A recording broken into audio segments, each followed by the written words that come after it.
Part 6 में हम देख चुके हैं नॉना ने मिस्टर गो से ब्रेकअप कर लिया था। आगे हम देखेंगे। आई सजेस्ट आप लास्ट पार्ट से पहले पार्ट 6 भी देख लीजिए, जिसका लिंक आपको ऊपर आई बटन पर मिल जाएगा। अगर आपको मेरी वीडियोस अच्छी लगती हैं तो लाइक और शेयर करना, और हाँ, कमेंट कर जरूर बताना। और ऐसी ही नई नई लेटेस्ट वीडियोस देखने के लिए हमारे चैनल को सब्सक्राइब भी कर देना। लास्ट पार्ट में हम देखते हैं टॉय मिस्टर गो को फोन कर ऑफर करती है कि मुझसे कोऑपरेशन कर लो, तुम्हारी कंपनी डूबने से बच जाएगी। बट मिस्टर गो उसका ऑफर ठुकरा देता है। तभी यांग आकर मिस्टर गो को गुस्सा मार देता है। क्या उसे पकड़ता है, पर यांग गुस्से में था कि तूने मेरी सिस्टर के साथ क्या कर दिया, जो वो घर छोड़ के चली गई, और लेटर फेंक के चला जाता है। मिस्टर गो लेटर में देखता है लिखा है मेरा लक खत्म हो गया, तो वो सैड होता है क्योंकि मिस्टर गो नॉनन को बहुत मिस कर रहा था। पर उसे नॉनन के टेबल पे मैजिक ग्लासेस और एक नोट मिल जाता है, तो वो नॉनन के होम टाउन जाता है। पड़ोस की आंटी मॉम को नॉनन की उस हैंडसम लड़के से शादी करने की एडवाइस देती हैं। बट मॉम वाज लाइक, सिर्फ शक्ल सुंदर होने से कुछ नहीं होता, दिल भी तो ऐसा होना चाहिए जो मेरी बेटी को खुश रखे। डैड मिस्टर गो को साथ में ड्रिंक करने को कहते हैं, जबकि बाकी मॉम की तरह मॉम डैड को डांट देती हैं। तो डैड बताते हैं कि पेरेंट्स हमेशा अपने बच्चों का भला ही चाहते हैं। नॉनन को लगता है कि वो अनलकी है, पर मुझे लगता है किस्मत को भी मेहनत से बदला जा सकता है, इसलिए तुम दोबारा ट्राई करो। मिस्टर गो नॉनन के रूम में उसकी बचपन की फोटो देखता है तो उसे याद आता है कि जिस हॉस्पिटल में वो एडमिट था वहाँ नॉनन भी थी। यांगमी की तबीयत खराब थी और हॉस्पिटल भी नहीं जा रही थी, तो उस दिन कियाओ को फोन करने वाली थी, तो वो मना कर देती है क्योंकि उसके मॉम डैड ने उसे फौरन बुलाया था, पर वो कियाओ को छोड़ के नहीं जाना चाहती। इधर कियाओ देखता है कि उसकी मॉम अपने छोटे बेटे के साथ है। मिस्टर गो ने ना तो कंपनी और ना ही नॉनन पे गिव अप किया था, इसलिए कंपनी कियाओ को संभालने को बोलकर खुद नॉनन को मनाने चला जाता है।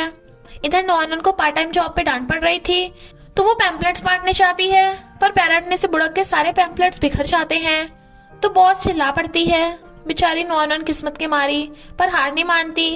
यांग घर पे नॉनन का वेट कर रहा था, बट उससे गलती से लिपस्टिक पे पैर रखा जाता है।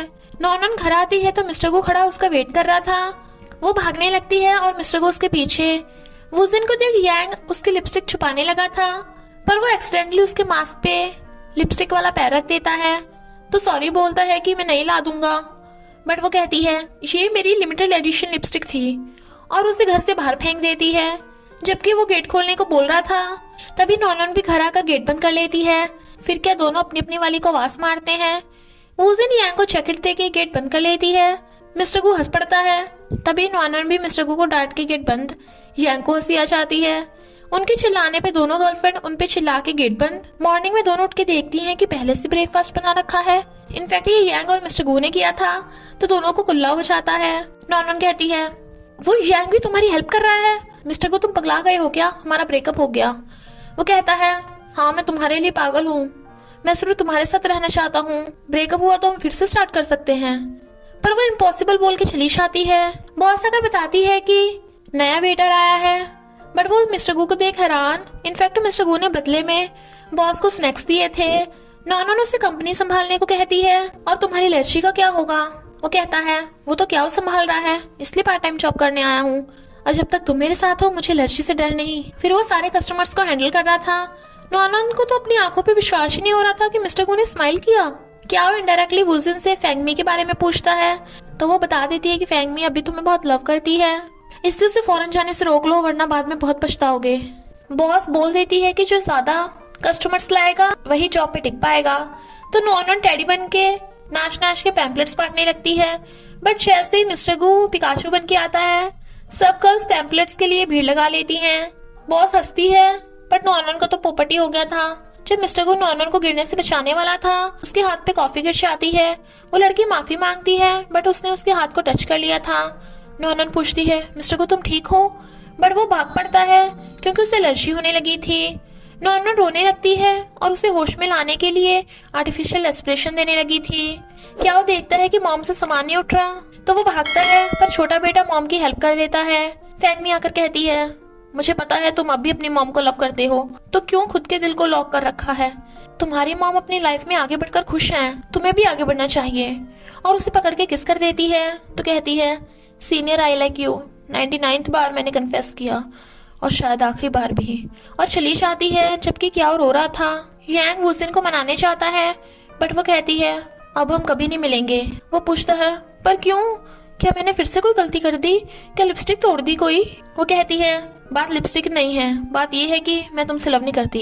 और जाने लगी थी पर यांग भाग के चाह उसे पकड़ के जबरदस्ती किस करने लगता है। मिस्टर गो के होश में आते ही नॉन उसे डांट के जाने लगती है, बट वो कहता है मेरे रॉय से कोई लेना देना नहीं। वो कॉलेज में मेरी जूनियर थी, उसका मुझ पे क्रश था, बट एलर्जी की वजह से मैंने उसे कभी टच नहीं किया और ना ही मैं उसे लाइक करता हूँ, सिर्फ तुम्हें करता हूँ लाइक। वो कहती है मैं तुम दोनों को हक करते देख जेलस थी और वैसे भी हमें कुछ ठीक नहीं है। कंपनी में मुझ पे झूठा आरोप लगा दिया, तुम्हारे डैड भी मुझसे नफरत करते हैं। उसे हकर कहता है बस तुम साथ हो तो मैं सब कुछ हैंडल कर लूंगा। और बताता है कि बचपन में जब मुझे स्टेप मॉम के टच करने पे एलर्जी होती थी तो तुम्हारे प्यार से टच करने पे मैं ठीक हो गया था और इसलिए अब मैं तुम्हें प्रोटेक्ट करूंगा। फिर तो नॉन जहाँ भी चाहती मिस्टर गो उसके आगे पीछे, वो उसे इग्नोर करती है पर अंदर ही अंदर उसकी परवाह भी थी। क्या और यांग मुंह लटका के कैफे आते हैं। क्या वो कहता है मेरी वाली मुझे अब और लाइक नहीं करेगी। यांग वाज लाइक पर मेरी वाली तो बिल्कुल भी लाइक नहीं करती।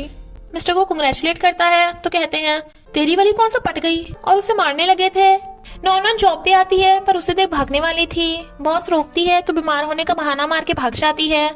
उन दिनों को रोने की आवाज आती है तो बाहर आके देखते हैं एक बच्चा पालने में पड़ा रो रहा है, पर ये बच्चा है किसका। क्या और यांग मिस्टर गू को बच्चे को हैंडल करने को बोल देते हैं और बच्चा भी सिर्फ मिस्टर गू की गोद में ही छुप रहा था। नोट पे लिखा था कैफे वाले बच्चे को एक दिन के लिए संभाल लें, बट बॉस मना करके चली जाती है। नॉन फैंगमी को समझाती है कि तुम्हें क्या को थोड़ा टाइम देना चाहिए, क्योंकि वो फौरन जाने की तैयारी कर रही थी। तभी वुसिन आकर उन्हें बच्चे की बात बताती है। वो हैरान। इधर ये तीनों बेबी को छुपाने की बहुत कोशिश कर रहे थे पर बेबी गोद में भी नहीं छुपती, तो क्या और यांग उसके लिए मिल्क लेने भागते हैं। ये तीनों फोन से उनकी हालत देख के हंस रही थी। बेबी छुपने पे तीनों चैन की सांस लेते हैं पर बेबी पॉटी कर देती है, पर साफ कौन करेगा। क्या और यांग भाग जाते हैं।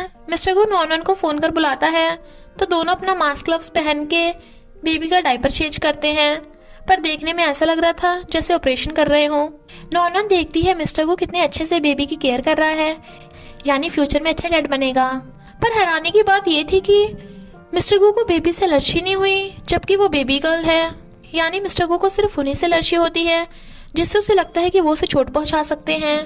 पास्ट में हम देखते हैं मॉम ने मिस्टर गू को आंटी से दूर रहने के लिए कहा था, इसलिए जब आंटी ने उसे टच किया तो उसे एलर्जी हुई, जबकि आंटी हमेशा उसकी केयर करती थी।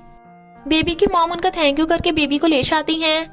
मिस्टर गू नॉन को अपनी मॉम की ग्रेव पे लेके आता है, पर वहाँ पे आंटी यानी स्टेप मॉम और डैड थे। वो वापस चलने को कहती है, बट वो डैड से सॉरी बोलता है कि हमने पहले नाटक किया पर मुझे सच में नॉन से लव हो गया और सब सॉर्ट आउट करने आया था। डैड भी उसे बता देते हैं कि उन्हें कंपनी में फाइनेंशियल प्रॉब्लम थी तो आंटी ने उनकी हेल्प की, पर मॉम को गलतफहमी हो गई कि उनका आंटी से चक्कर चल रहा है, क्योंकि ड्रग्स लेने से मॉम की मेंटल प्रॉब्लम हो गई थी। और डैड ने तो मॉम के मरने के 3 साल बाद आंटी से शादी की थी, और आंटी ने तो बेबी कंसीव करने से भी मना कर दिया था, क्योंकि वो मिस्टर गू को अपने बच्चे की तरह पालना चाहती थी।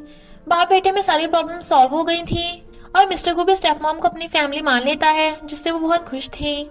फिर वो मॉम को फ्लावर देती है तो मिस्टर गू मॉम को बता देता है कि मैं नॉन को लाइक करता हूँ, इसलिए उसके साथ ही अपनी लाइफ अच्छे से स्टार्ट करूंगा। क्या अपनी मॉम को दूर से देख रहा था तो उसे फैंगमी की बातें याद आती हैं। वो उसे फोन कर बताती है कि फैंगमी आज ही फॉरेन जा रही है, तो वो भागता है। इधर फैंगमी फॉरेन जाने के लिए एयरपोर्ट जा रही थी तो क्या वो भाग के जा उसे रोकता है और पेपर्स दिखा के आई लाइक यू बोलता है। वो रोने लगती है तो दोनों हक करते हैं। उस दिन घर आके देखती है यांग ने डेकोरेशन कर रखा है और उसे लिपस्टिक दिखाकर शादी के लिए प्रपोज करता है, क्योंकि उसे उनके एज गैप से फर्क नहीं पड़ता। वुजिन वाज लाइक नॉन हमारे बारे में क्या सोचेगी, तो यांग नॉन को वीडियो कॉल कर बता देता है कि मैं वुजिन को लाइक करता हूँ।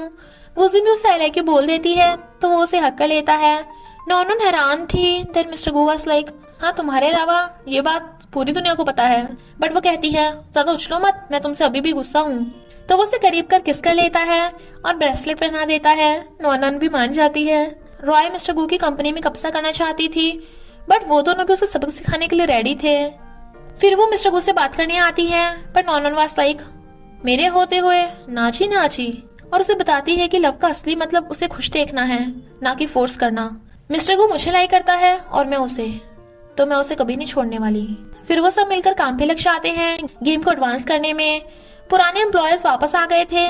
नॉन ने गेम कंप्लीट कर दिया था रॉय न्यूज में मिस्टर गू की कंपनी पर आरोप लगाती है कि उन्होंने उनकी गेम चुराई है, बट क्या होकर सबको वीडियो क्लिप दिखा रहा था जिसमें एक न्यू एम्प्लॉय ने नॉन की हार्ड डिस्क एक्सचेंज करते हुए चुरा ली थी और यांग ने रॉय के ऑफिस में सीसीटीवी लगा दिया था जिसमें रॉय और शैन गेम चुराने की बातें कर रहे थे। शैन भी सच्चाई का साथ देता है, यानी मिस्टर गू का, जिससे रॉय गलत प्रूव हो जाती है। नेक्स्ट सीन में हम देखते हैं नॉन मैजिक ग्लासेस लगा के देखती है गोल्डन स्पार्क वाला लड़का और भागती है, पर वो तो कोई और था और गिरने वाली थी। तभी मिस्टर गू आकर उसे पकड़ लेता है। नॉन हैरान थी कि मैजिक ग्लासेस गलत क्यों बता रहे हैं। वो कहता है कॉज ये फेक हैं। उस अंकल ने झूठ बोला था कि रियल में ये सिर्फ गेम्स के लिए बनाए गए थे, क्योंकि किस्मत मैजिक ग्लासेस से नहीं सिर्फ मेहनत से ही बदली जा सकती है।